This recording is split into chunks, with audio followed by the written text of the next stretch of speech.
तक हम धम्मपद के 37 सूत्रों के ऊपर बात कर चुके हैं और हमने भगवान बुद्ध के उपदेशों को, उनकी शिक्षाओं को अपने जीवन में लागू करने की कोशिश की है, उस तरह से जीवन जीने की कोशिश की है। आज हम धम्मपद के सूत्र 38 के ऊपर बात करेंगे। श्रावस्ती में चित्तहत्थ थेर को उपदेश देते हुए बुद्ध कहते हैं, अश्रद्धावान, अज्ञानी एवं अशांत मन वाले व्यक्ति का ज्ञान कदापि पूर्णता को प्राप्त नहीं कर सकता है। बहुत छोटा सा सूत्र है धम्मपद का यह 38वां, लेकिन इसमें आध्यात्म का सब कुछ समाया हुआ है सार। अश्रद्धावान, यह आध्यात्म की राह पर पहला पत्थर है श्रद्धा का। और जिस व्यक्ति के अंदर श्रद्धा नहीं, वह व्यक्ति एक कदम भी आगे नहीं बढ़ सकता। श्रद्धा आध्यात्म की राह पर पहला पत्थर होता है, नींव का पत्थर। क्यों? जैसे समझो, अगर किसी व्यक्ति के ऊपर श्रद्धा है, अगर किसी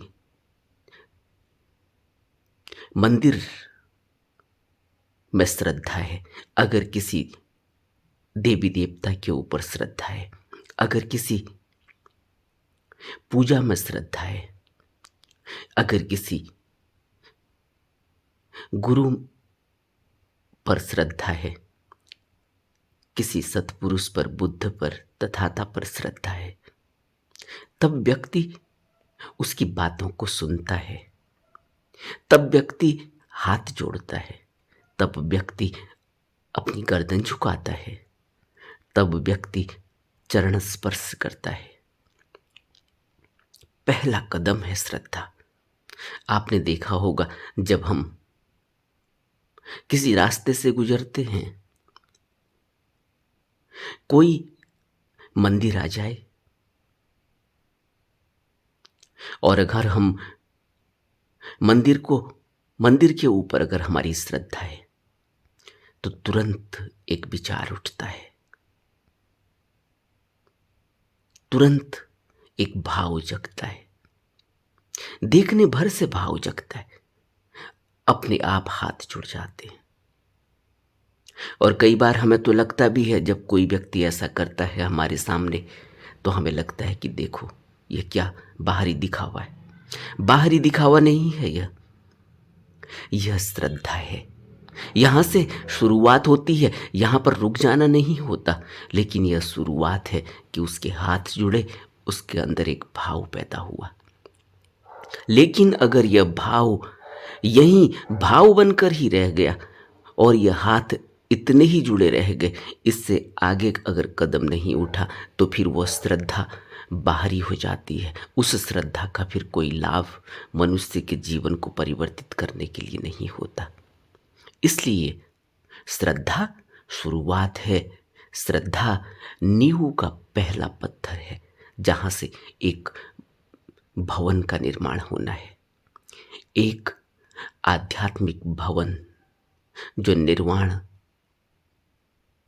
में जिसके दरवाजे खुलते हैं। लेकिन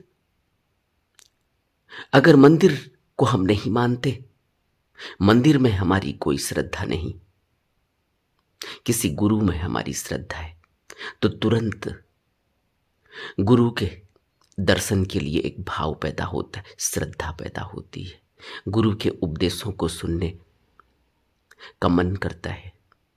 तुरंत बुद्ध की बात हो, किसी सद्गुरु की बात हो, किसी बुद्ध पुरुष की बात हो, किसी सत्पुरुष की बात हो, तो तुरंत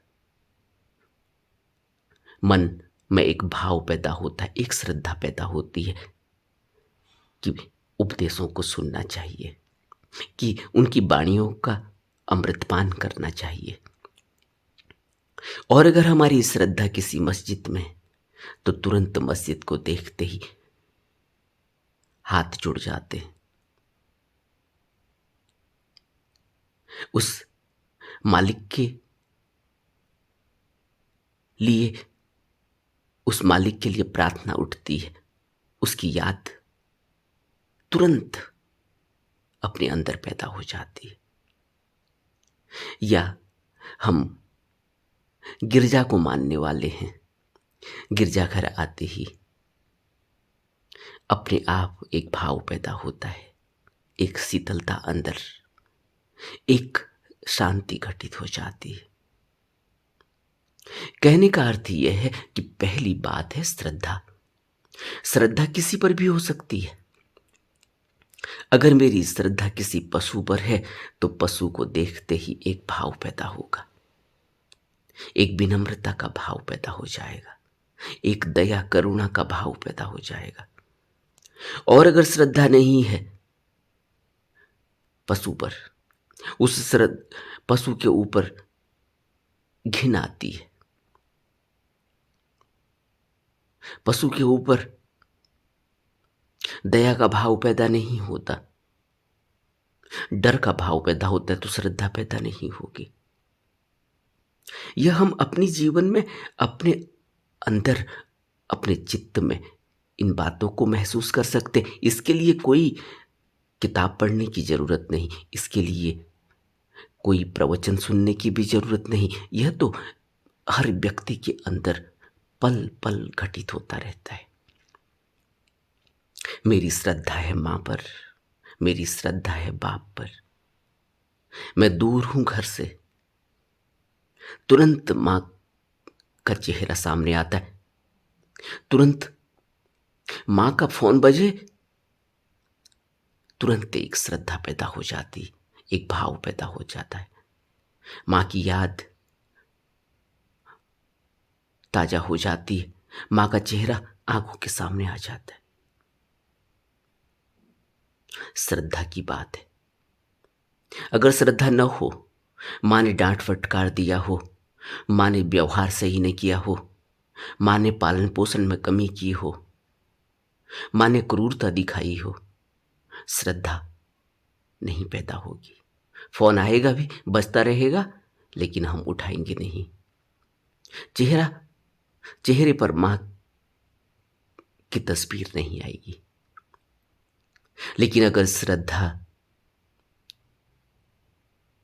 मेरी कहीं और है, तो तुरंत वो भाव पैदा होने लगेगा। इसको अपने जीवन में हम रोज अनुभव करते हैं, और यही श्रद्धा आगे जाकर हमारे लिए रास्ता तैयार करती है। इसलिए मैंने कहा कि यह नींव का पहला पत्थर है श्रद्धा। सबसे पहले श्रद्धा होनी ही चाहिए। अगर श्रद्धा नहीं है तो वो व्यक्ति आगे नहीं बढ़ सकता। उसका भाव ही नहीं है, उसके अंदर कोई विचार ही नहीं है, उसके अंदर कोई इस तरह का कुछ पनप ही नहीं रहा है, कोई बीज अंकुरित ही नहीं हो रहा है, तो फिर आगे नहीं बढ़ा जा सकता उस मार्ग पर। इसलिए बुद्ध ने धम्मपद के सूत्र 38 में अश्रद्धावान कहा। जिस व्यक्ति के अंदर श्रद्धा नहीं, जो अश्रद्धावान है, वह कदापि ज्ञान की पूर्णता को प्राप्त नहीं कर सकता, बुद्ध कहते हैं। दूसरा शब्द बुद्ध ने इस्तेमाल किया, अज्ञानी। अज्ञानी को अविद्या, अज्ञानी या ज्ञान जो अनुभव न हो, यह सब एक से ही शब्द हैं। अज्ञानी व्यक्ति वह जिसके अंदर अभी अनुभव नहीं हुआ, वो अपने को ज्ञानी मान बैठा हो, भला भला वो ये समझता हो कि उसने धर्म ग्रंथों का पाठ कर लिया है, उसने रट लिए हैं धर्म ग्रंथ, उसने सारे श्लोक पढ़ लिए हैं। अभी कुछ ही दिनों पहले एक मित्र मेरे से कहते थे कमेंट में, बुद्ध ने यह कहा ही नहीं, और आप कह रहे हो कि सर से लेकर पांव की अंगुली तक काया को देखना चाहिए। बुद्ध ने यह कहाँ कहा? कहा ही नहीं। अब इनकी बातों से ही ये लगता है कि इन्होंने कुछ ज्ञान बाहरी तौर पर भी नहीं लिया, लेकिन लिखने की जल्दबाजी है। इतना उतावलापन है, इतनी अशांति है, इतनी अस्थिरता है मन में, जीवन में, दैनिक क्रियाकलापों में। थोड़ा ठहरना चाहिए, थोड़ा रुक कर समझना चाहिए। और यह तो बुद्ध के प्रारंभिक उपदेशों में है, यह तो बुद्ध की ध्यान पद्धति का हिस्सा है कि शरीर से शुरुआत की जाए, कुदरत से जुड़ना सीखा जाए। शरीर कुदरत का हिस्सा है, कुदरत इसको चला रही है, हम इसको नहीं चला रहे, लेकिन हम नहीं जानते। लेकिन हम मानते हैं कि हम जानते हैं, क्योंकि हम जानते हैं कि यह हमारा शरीर है। मैं एक्सरसाइज कर रहा हूं, जिम जाता हूं, मैं अपने शरीर को सुडौल कर रहा हूं, इसमें मेहनत कर रहा हूं, तो मेरा है इसलिए कर रहा हूं, इसलिए हो रहा है। लेकिन मुझे यह नहीं पता कि एक मच्छर काट ले कभी, तो एक मच्छर के काटने से ही पूरे शरीर की गति का पता चल जाएगा। और मच्छर तो बहुत दूर की बात है, कोरोना का एक छोटा सा कीटाणु अंदर चला जाए, इस शरीर की क्या दुर्गति होती है हमने देखा भी है, और फिर हम देख लेंगे। और मनुष्य सोच रहा है कि वो सब जानता है शरीर के बारे में, और मनुष्य यह समझ रहा है कि उसका शरीर है। बुद्ध कहते हैं अज्ञानी। बुद्ध जब ज्ञान कहते हैं तो ज्ञान का अर्थ है अपने अंदर विवेक की जागृति हो जाना, सम्यक दृष्टि पैदा होना, सम्यक संकल्प पैदा होना। सम्यक संकल्प और सम्यक दृष्टि यह प्रज्ञा के दो स्तंभ हैं, प्रज्ञा के दो भाग हैं। इनसे पता चलता है कि मनुष्य के अंदर प्रज्ञा का प्रादुर्भाव हुआ, प्रज्ञा खिली है। सम्यक दृष्टि, जब वो देखता है तो पूरा देख लेता है, और जब वो संकल्प लेता है, कोई विचार करता है, तो पूरा करता है। और हम कहाँ खड़े हैं? इसलिए बुद्ध कहते हैं अज्ञानी, इसलिए बुद्ध कहते हैं अविद्या से इस भवबंधन में फंसता है जीव। अविद्या, अज्ञान। जब बुद्ध विद्या कहते हैं, बुद्ध ज्ञान कहते हैं, उसका अर्थ है कि अनुभव हुआ। अब हर चीज को ऐसे ही तराजू में तोला जा रहा है जैसे कोई सुनार तोलता है, रत्ती रत्ती का हिसाब। इस तरह से मुंह से कोई शब्द निकलता है, तुल कर निकलता है। कोई विचार उठता है, तुल कर उठता है। कोई भाव उठता है, उस पर पूरी पकड़ होती है, पूरी नजर होती है। कोई कृत्य होता है तो पूरा होता है, उसमें कोई बवाल टलाई नहीं होती, उसमें कोई भी आधा अधूरापन नहीं होता। हम कहाँ खड़े हैं? अपनी जिंदगी को देखना चाहिए। और तीसरी बात बुद्ध कहते हैं अशांत मन। अशांत मन वाला व्यक्ति ज्ञान को की पूर्णता को प्राप्त नहीं कर सकता। अशांत मन एक बच्चे का मन, एक बंदर का मन, पल पल क्षण क्षण बदल रहा है। जो भी देखे उसे चाहिए, जो भी खाना दिखे उसे खाना है, जो भी खिलौना दिखे उसे चाहिए, जो भी पहनने का दिखे वो उसे चाहिए। लाओ त्से कहते हैं पंच रंग आंखों को अंधा कर देता है और पंच ध्वनि कानों को अंधा कर देती, कानों को बहरा कर देती है।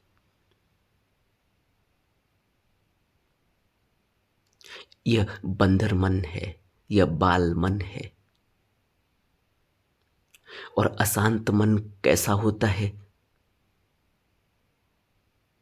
बुद्ध जिस थेर को यह उपदेश दे रहे हैं, जिस भिक्षु को यह उपदेश दे रहे हैं, उसकी कहानी बड़ी ही रोचक है। और यह कहानी हम सभी की कहानी है, हम सबका जीवन लगभग ऐसा ही है। और ऐसे जीवन को जीते हुए भी हम यह सोचते हैं कि कब बुद्धत्व घटेगा। हमारे जो प्रश्न हम पूछते हैं अपने आचार्यों से, उसमें हमेशा बड़ी ही उत्सुकता है, उसमें बड़ी ही जल्दबाजी है, उसमें सब कुछ जल्दी जल्दी पा लेने जैसा है। वह मन शांत नहीं है, वह मन स्थिर नहीं है, उसमें स्थिरता नहीं, उसमें धैर्य नहीं, उसमें संतोष नहीं। क्योंकि स्थिरता, धैर्यता, संतोष, शांति, यह सब तो ध्यान से घटता है, गहरे ध्यान से घटता है। इसके लिए निरंतर प्रयत्न की आवश्यकता होती है। रोज रोज का गहरा अभ्यास चाहिए, अपने जीवन में अनुशासन चाहिए, विनय और नियमों का पालन चाहिए। यह बालमन से नहीं घटती घटना ज्ञान की। बालमन से बुद्धत्व की प्राप्ति नहीं होती, बालमन से निर्वाण के मार्ग पर आगे नहीं बढ़ा जा सकता। अशांत मन, दुखी मन और अधैर्य, असंतोष, यह सब कुछ ही एक व्यक्ति को राह पर आगे बढ़ने में कंटीली झाड़ियों की तरह काम करते हैं। उस कंटीली झाड़ियों में उसके कपड़े भी उलझ जाते हैं और उन कांटों से उसके पांव भी छिद जाते हैं, वो कदम आगे नहीं बढ़ा सकता। इसलिए बहुत ही धैर्य और शांत मन चाहिए। और शांत मन कैसे पैदा होता है? बुद्ध उपदेश देते हुए कहते हैं कि जिसकी तृष्णा मिटी वह शांत हो गया, वह स्थिर हो गया, वह स्थिर हो गया। क्योंकि अब कुछ करने को ही नहीं बचा, तृष्णा ही तो दौड़ाती है। बुद्ध चित्तहत थेर को उपदेश देते हुए कहते हैं श्रावस्ती में, कहते हैं कि यह कहानी बड़ी ही रोचक है चित्तहत स्थविर की। कहते हैं कि एक समय सावथी में एक नागरिक रहता था, एक आदमी रहता था। और उसका बैल खो गया। वो उसे ढूंढने के लिए चारों दिशाओं में घूमने लगा। उसे बैल मिला ही नहीं। वो जहां भी जाता, जहां भी संभावना होती कि बैल यहां होगा, उसे खाली हाथ ही लौटना पड़ा। वो थक हार के चूर हो गया। तभी उसे एक बिहार दिखाई दिया। उसने बिहार में आ रहे जा रहे लोगों से हालचाल पूछा। उनसे पूछा कि क्या उन्होंने कहीं कोई ऐसा बैल देखा है। सभी ने मना कर दिया। उसके थक कर चूर चूर हो जाने से उस बिहार में भिक्षुओं ने उससे कहा कि तुम भोजन कर लो। बैल तो तुम्हारा तुम्हें नहीं मिला, लेकिन तुम थक हार कर चूर हो गए हो, तुम भोजन कर लो। भिक्षुओं ने जो भी ग्रहण की हुई सामग्री थी, उसका जो कुछ भी बचा हुआ भाग था, जो अक्सर ही भिक्षाटन में पर्याप्त से ज्यादा हो जाता था, तो वो बचा हुआ भोजन रखते थे और जो भी आगंतुक आता था उसको बांट दिया जाता था। उस दिन वह व्यक्ति पहुंचा, भिक्षुओं ने उसको खाना दिया। वह खाना खाकर प्रसन्न हो गया। खाना खाकर उसको थोड़ी जान आई। वो थक कर बुरी तरह से चूर हो चुका था और उस भोजन में उसको इतना स्वाद आया कि उसके मन में एक विचार, एक कौतूहल जाग उठा कि वो इतनी दौड़ धूप करता है, इतनी मेहनत करता है, फिर भी उसे मिलता क्या है? 2 जून की रोटी ही तो मिलती है। इसके आगे तो कुछ भी नहीं है उसके पास। और अब तो उसका बैल भी खो गया है। तो क्यों न ऐसा किया जाए कि मैं भी भिक्षु बन जाऊं। अपने इस विचार को उसने बिहार में रहने वाले भिक्षुओं के सामने प्रकट किया कि वह भिक्षु बनना चाहता है। उसके जीवन में कोई सार्थकता नहीं है, उसके अंदर वैराग्य का भाव जगा है। भिक्षुओं ने उसको प्रवज्ञा दे दी। उसने प्रवज्ञा ग्रहण कर ली। उसकी प्रवज्ञा का प्रबंध किया गया, प्रवज्ञा ग्रहण कर ली। बिहार में रहते हुए सारे जो भी कानून कायदे होते हैं, नियम होते हैं, वह उसको बता दिए गए और धीरे धीरे उन सभी नियमों की वह पालना भी करने लगा। उसे पर्याप्त भोजन भी मिलने लगा। जल्दी ही वह मोटा हो गया, उसका वजन बढ़ गया। बिहार में वो खूब काम करता, सेवा करता, लेकिन जब उसका वजन बढ़ गया, मोटापा बढ़ गया, तो अब वो उसके मन में विचार आया कि क्यों न बिहार को छोड़ दिया जाए। रोज भिक्षाटन को जाना पड़ता है। भिक्षाटन में भी आलस आने लगा उसको। अब उसको लगा कि क्यों न दोबारा से गृहस्थ बन जाया जाए, एक आम आदमी की तरह जिंदगी जी जाए। भिक्षु बनकर क्या रखा है। जैसे ही चित्त में यह विचार आया, वो बिहार से निकल गया। उसने चीवर त्याग दी और वह गृहस्थ बन गया। गृहस्थ रहते हुए गृहस्थी के जंजाल में उसने अपने आप को फिर उलझा हुआ पाया। फिर उसे लगा कि अरे मैं कहाँ फंस गया। इससे अच्छा तो वही था। वहां तो कम से कम भिक्षाटन करके पूरा भोजन मिलता था, एकांत था, थोड़ा शांति थी, भिक्षु भी थे, थोड़ी बातचीत भी हो जाती थी, थोड़ा ज्ञान भी अर्जित हो जाता था। यह गृहस्थी तो जंजाल है। वो फिर से बिहार में आया और फिर उसने चीवर धारण कर लिया और फिर भिक्षु बन गया। फिर भिक्षु रहते हुए फिर भिक्षु के जीवन से उसे ऊब हो गई। कुछ दिनों में उसने फिर भिक्षु संघ छोड़ दिया, फिर वह गृहस्थ बन गया। फिर कुछ दिनों बाद फिर उसे गृहस्थी में फिर वही गृहस्थी के कांटे चुभने लगे, फिर वो वापस लौट के फिर भिक्षु बन गया। ऐसा उसने कहते हैं कि 6 बार किया। उसका अपने चित्त पर कोई भी नियंत्रण नहीं। वो चित्त के वशीभूत होकर ऐसा करता।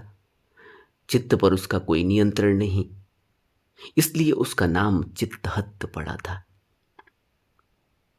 घर और बिहार के फेर में जब उसने शादी की, तो जब वो अंतिम बार घर में था तो उसकी पत्नी गर्भवती हो गई। वो अपनी पत्नी के शयन कक्ष में प्रविष्ट हुआ। उसने देखा कि पत्नी गहरी निद्रा में है। उसके वस्त्र इधर उधर पड़े हुए हैं, शिथिल, एकदम लगभग नग्नावस्था में वो पड़ी हुई है। नाक मुंह से खर्राटे ले रही है, जोर जोर से खर्राटे ले रही है, मुंह से लार टपक रही है एक किनारे से। इन सब बातों को देखकर उसे लगा यह तो बिल्कुल लाश की तरह प्रतीत होती है।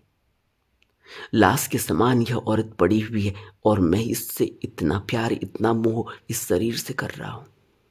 मेरा जीवन कैसा है?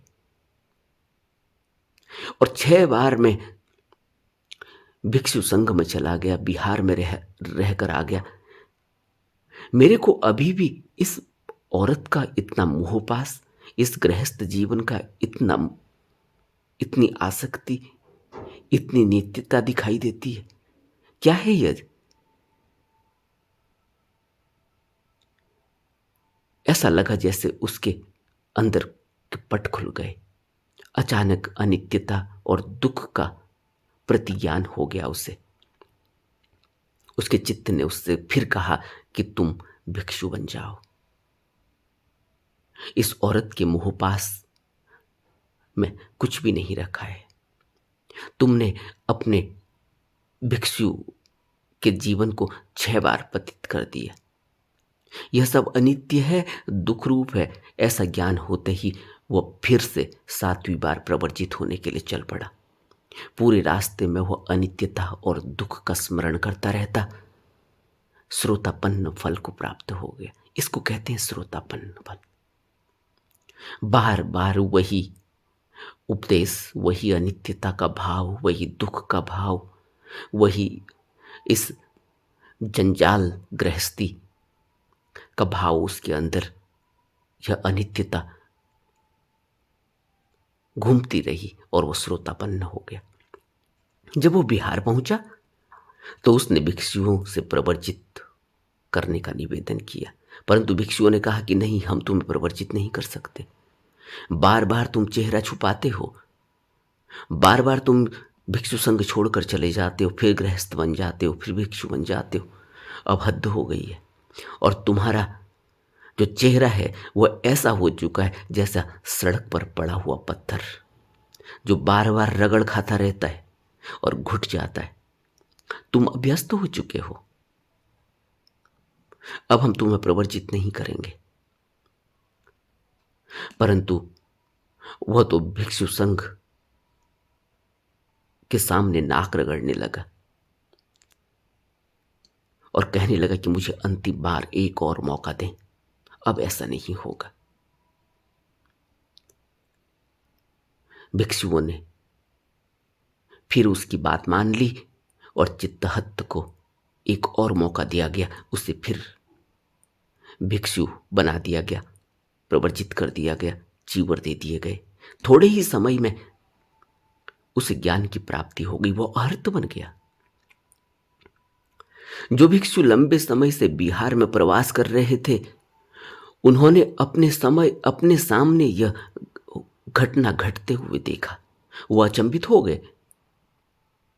वह चित्तहत्त धीर से बोले, चित्तहत्त, अब कब गृहस्थ होगे? इस बार तो बहुत विलंब हो गया। ऐसा पूछते हुए उन्होंने उसे चिढ़ाना चाहा, उसका कारण जानना चाहा। तब चित्तहत्त बोला, जब मेरे अंदर आसक्ति थी, मुझ में मैं का भान था, जब तक मैं गृहस्थ बनता रहा, जब तक मैं घर जाता रहा, जब तक मेरी औरत के प्रति आसक्ति थी, भोजन के प्रति आसक्ति थी। लेकिन अब मेरी कोई आसक्ति नहीं, मेरे बंधन टूट चुके हैं। अब मुझ में गृहस्थी के प्रति कोई भी आसक्ति नहीं है। लेकिन भिक्षुओं ने उस पर विश्वास नहीं किया। उन्होंने कहा, यह 6 बार ऐसा कर चुका है, यह 7वीं बार है, इसकी बातों पर भरोसा मत करो। क्यों न भगवान से कारण जानना चाहिए। वो भगवान के पास चले गए। उन्होंने भिक्षु के बारे में कहा। तब भगवान ने भिक्षुओं से कहा कि भिक्षुओं, चित्तहत का चित्त स्थिर नहीं था और वह धम्म को नहीं समझ रहा था, लेकिन इस समय वो संयत है, उसका चित्त स्थिर है।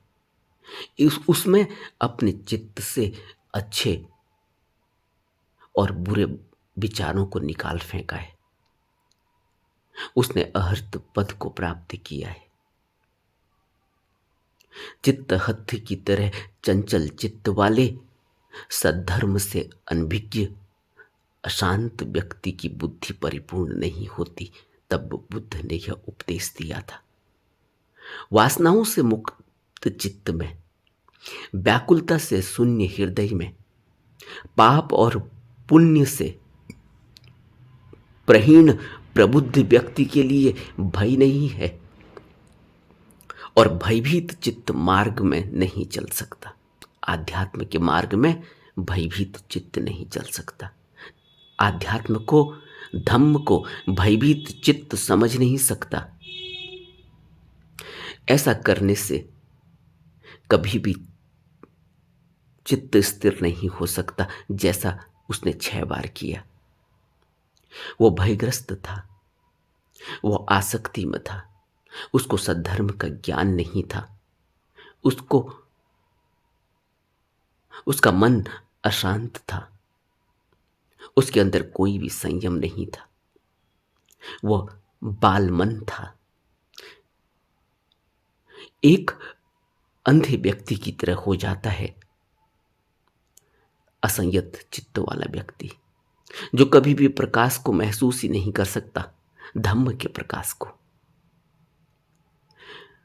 उसको वह आनंद प्राप्त नहीं हो सकता जो धम्म का आनंद है, जो हमेशा स्थिर रहता है,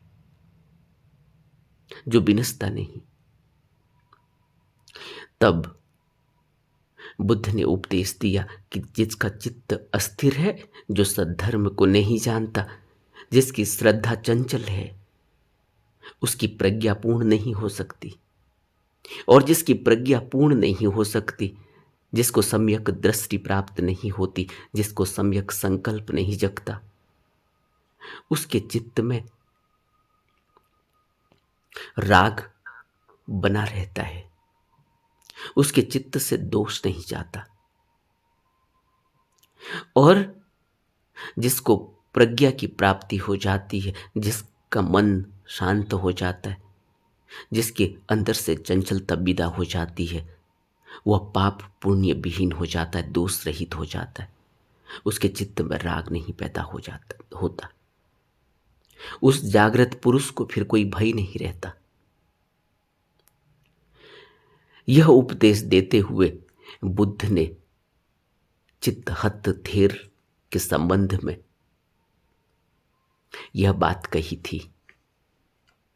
हमें बुद्ध के उपदेशों को अपने जीवन में उतारने के लिए इन सभी कहानियों से प्रेरणा लेनी चाहिए।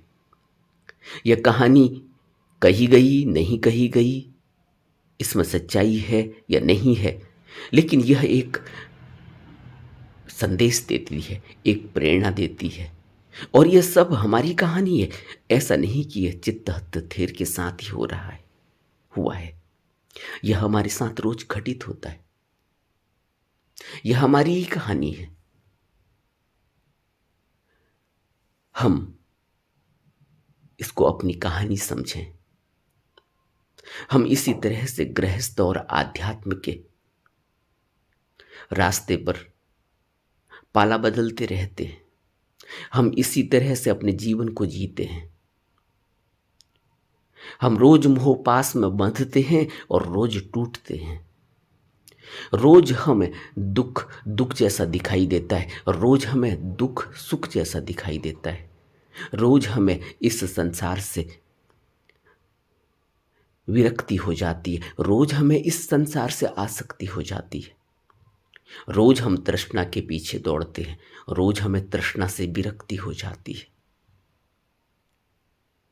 जो कुछ भी हम पा लेते हैं उससे हमारा पेट नहीं भरता, उससे हमारा मन नहीं भरता, और जो कुछ हमारे पास नहीं है उसके प्रति हमारी आसक्ति, हमारा राग बढ़ता ही जाता है। यह हमारा रोज का जीवन है। यह हमारी मन की दशा है, यह हमारी आध्यात्मिक दशा है। और इस आध्यात्मिक दशा के चलते हम आध्यात्म में प्रगति नहीं कर पाते और अपने वक्त को ऐसे ही बर्बाद कर देते। इसीलिए तो बुद्ध के उपदेशों को रोज रोज मनन करने की आवश्यकता है, रोज रोज चिंतन करने की आवश्यकता है, रोज रोज श्रवण की आवश्यकता है। नमो बुद्धाय।